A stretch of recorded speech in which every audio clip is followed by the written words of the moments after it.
Bonjour, chers auditeurs et auditrices. Grâce à l'intelligence artificielle, j'ai pu copier ma voix. Je vous parle donc depuis mon clavier pour vous introduire cet épisode hors série. Après un peu plus d'1 an d'existence, je vous propose un petit best-of de Data Driven 101. Est-ce que tu auras une anecdote à nous partager sur la data ?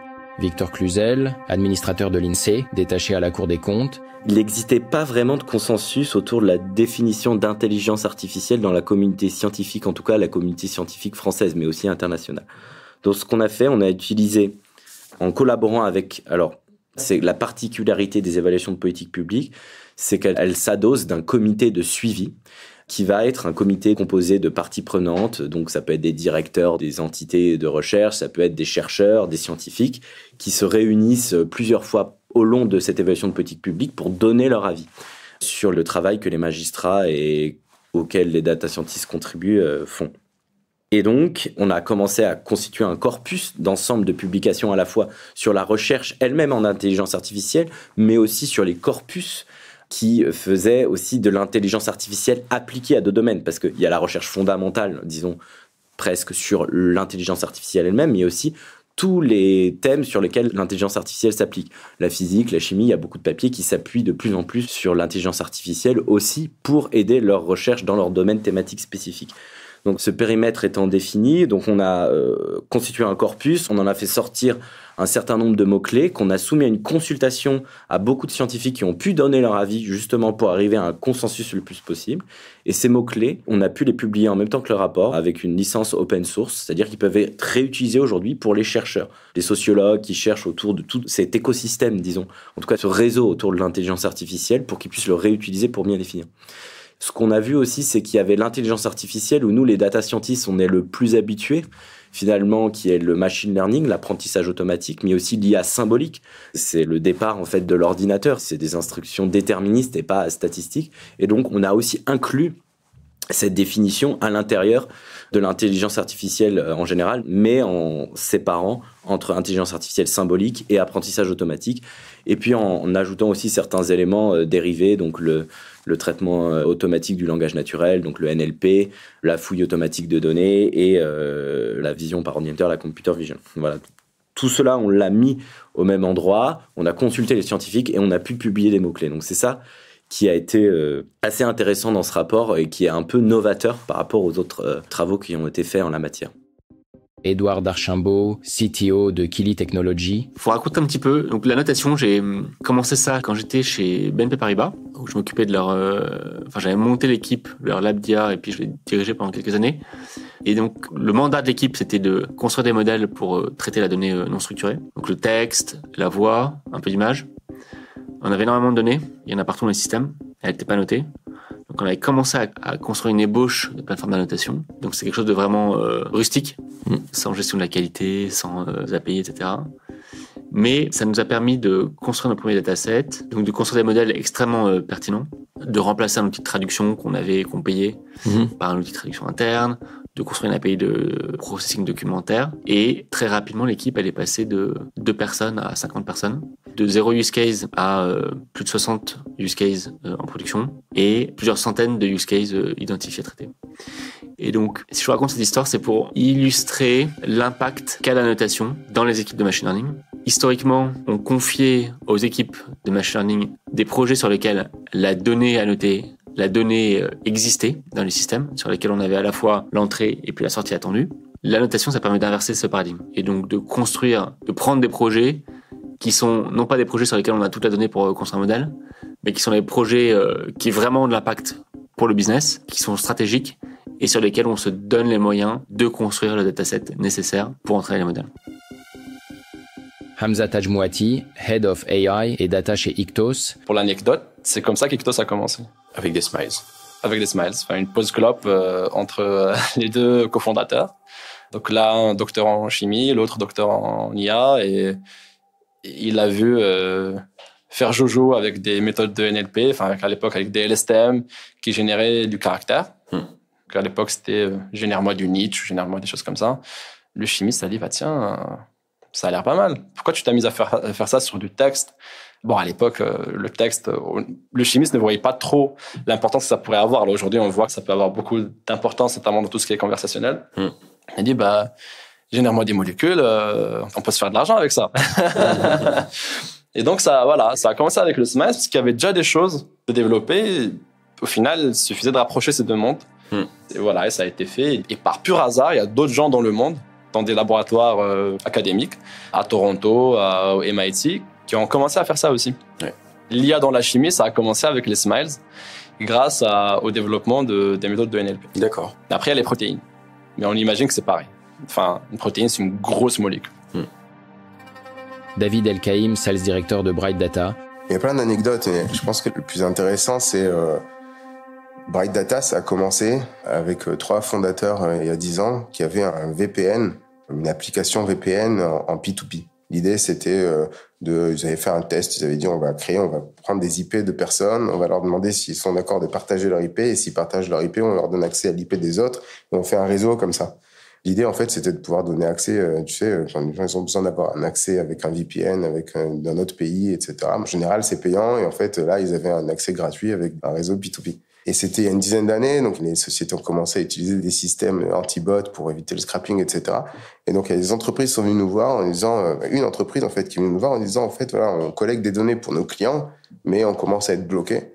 Et si on pouvait avoir accès à des IP qui appartiennent à des vraies personnes, ça serait top. Et vous avez ça. Est-ce que vous pouvez nous donner accès à ces IP? Et on a dit, c'était encore ça existait même pas, en fait, Bright Data. Donc, c'était encore une petite start-up. Il y avait une application qui marchait très bien, mais ça s'arrêtait là. Et on a dit, ouais, pourquoi pas? Testons, on va voir ce qui se passe, tu vois. Donc, on a fait un petit test. Et en fait, ils se sont aperçus qu'ils arrivaient à un coup à collecter les informations sans se faire bloquer.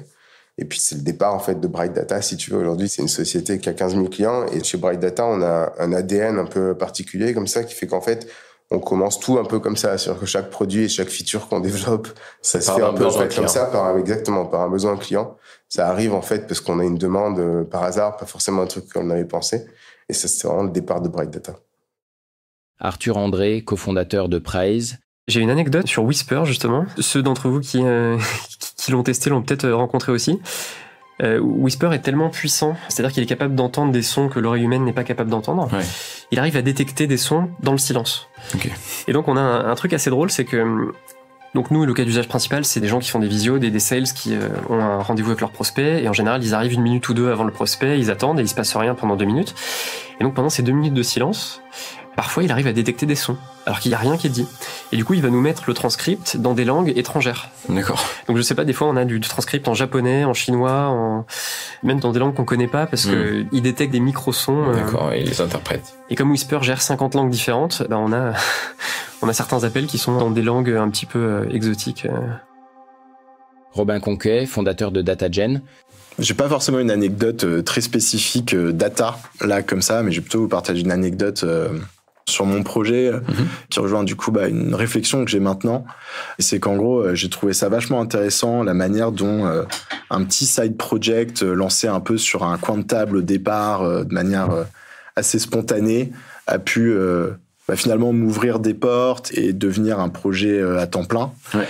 Et ça, je trouve ça intéressant parce que je l'avais pas du tout anticipé. Tu vois, je me souviens au moment où j'ai lancé DataGen, bon, déjà, j'y suis allé vraiment tête baissée. Tu vois, j'ai appelé un pote qui était un ancien d'Artefact, qui s'appelle David, qui est CTO chez Tester. Et je lui ai dit, vas-y, je lance un podcast sur la data. Tu vas être mon premier invité. J'ai emprunté un micro et je suis allé YOLO. Et si tu regardes la qualité de mes premiers épisodes, c'est désastreux, mais bon, fallait bien y aller pour valider que j'avais envie, etc.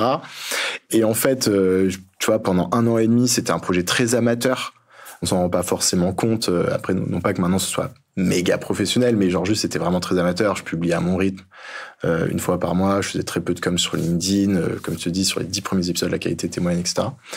Et pourtant, au bout d'une 20aine d'épisodes, j'ai commencé à avoir des opportunités vachement intéressantes juste parce que j'ai accepté de dire, ok, je balance ça sur LinkedIn. Je m'en fiche que ce soit un peu, que ça manque de qualité, etc. Et tu vois, et je commençais à me faire remarquer au début, tout simplement en interne, chez Artefact.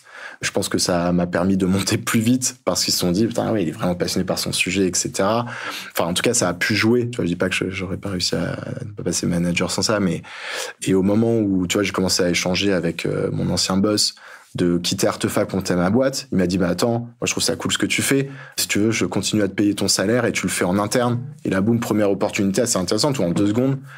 Alors je dis pas que c'est pertinent pour tout le monde, mais moi j'avais envie de faire évoluer mon travail finalement vers plus de communication parce que c'est ce qui me plaisait.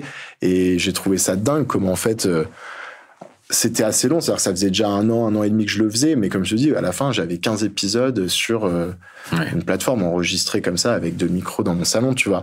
Puis je vais conclure là-dessus, mais derrière j'ai une autre opportunité hyper intéressante, donc je vais pas forcément le citer, mais une startup dans la data qui est connue maintenant, mais qui n'était pas quand ils se sont lancés il y a environ 1 an et demi. Pareil, qui sont venus me contacter et qui m'ont dit nous on vient de lever, on cherche quelqu'un justement pour monter notre média interne dans la startup. Est-ce que t'es chaud de nous rejoindre un peu en lead co-founder avec des parts, etc. C'était une opportunité vraiment stylée. Il se trouve que moi, j'avais vraiment envie, pour l'instant, de rester indépendant, de faire mon truc dans mon coin, etc. Donc, j'y suis pas allé, mais juste 2 opportunités qui sont tombées pour un side project qui ressemblait pas à grand chose. Donc, voilà. Juste une anecdote comme ça.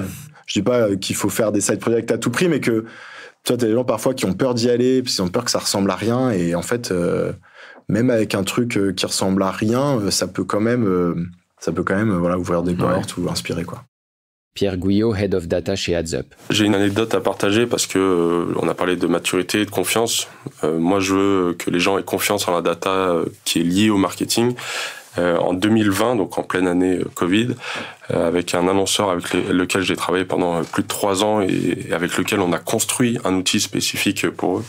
On a projeté sur l'année 2021 le business généré par le média et on est tombé à 2% d'erreur. Donc 2% d'erreur sur des millions de chiffres d'affaires, c'est quand même assez intéressant. L'idée, c'était qu'il pouvait tester un certain nombre de scénarios. Et une fois qu'il avait atteint le scénario qu'il considérait comme optimal, il l'appliquait réellement. Parce qu'effectivement, si on fait des optimisations mais qu'on ne les applique pas, ça n'a pas d'intérêt. Et du coup, il les a vraiment appliquées à la lettre sur l'année 2021. Et on est tombé à 2% près d'erreur. Fabrice Bonifay, directeur du développement durable chez Bouygues. Les anecdotes, j'en ai plein. Des gens qui sont faussement sincères, des gens qui font semblant, et puis d'autres, au contraire, qui, du jour au lendemain, changent tout et décident de renverser la table et de modifier leur comportement et aussi leur modèle d'affaires. Donc, qu'est-ce que je peux vous raconter comme anecdote ? Sur l'intensification d'usage des infrastructures, on sait très bien qu'on a des infrastructures aujourd'hui qui sont structurellement sous-utilisées. Et donc, du coup, on a des taux d'utilisation qui sont extrêmement faibles.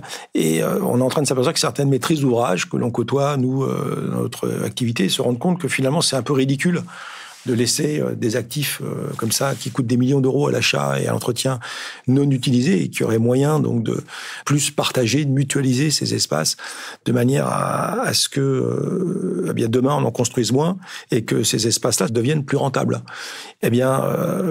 C'est amusant de voir à quel point ce discours de la mutualisation, du partage, de l'hybridation des espaces qui était un sujet qui était inaudible il y a encore quelques semaines, voire quelques mois, est en train de devenir une évidence pour ces mêmes parties prenantes. C'est ce type d'anecdote qui montre que finalement la bascule, lorsqu'on arrive à faire la bonne pédagogie, peut être très très rapide. Et à l'instar des hollas dans les stades, quelques individus extrêmement motivés qui font la bonne pédagogie au bon endroit peuvent arriver à faire lever tout le stade rien que par leur force d'âme. Bienvenue sur Data Driven 101, le podcast qui s'intéresse aux applications concrètes de la data dans toute leur diversité. Je suis Marc Sanselme, fondateur de Scopeo, agence de recherche et développement en data science.